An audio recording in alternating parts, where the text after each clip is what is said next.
Lakini wakati wa mboka analia, naona pia Rigathi ati anafanya nini? Analia.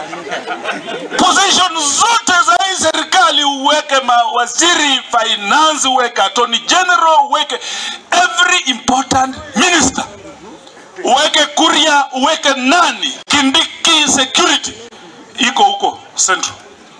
Miradi yetu yote iko wapi? Huko. Kuna kitabu inaitwa The Rich Also Cry. Wewe huko na kila kitu na mheshimiwa Rigathi pia unalia, unataka Wamboka afanye nini? Swali. Na ndio maana mimi niliamua kuwa tofauti na wale wabunge wote mmepigia kura. Mlipigia ndugu yangu kutoka hapa chini kuingia bunge akasema mimi naenda kwa serikali. Akaambia mheshimiwa Ruto, wewe ukianguka kwa shimo mimi nitaanguka. Ruto akaruka shimo, yeye akaingia akazama mpaka leo.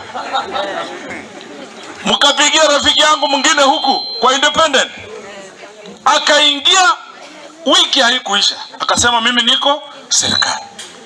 Kwa hiyo miaka 5, and I want anybody to challenge me on this, hakuna mradi moja, not 1 shilling ilitoka national government ikakuja Bumula yeye akiwa serikali. Hakuna, not a shilling. Miradi yote ilikuwa ya CDF ambayo kila mtu anapata. Leo nataka tuongee hapa, tuelimishane, tuelewane. Hiyo sio komiti kidogo. Kwa watu wote wenye waliingia hata na serikali, chairman ni wangapi?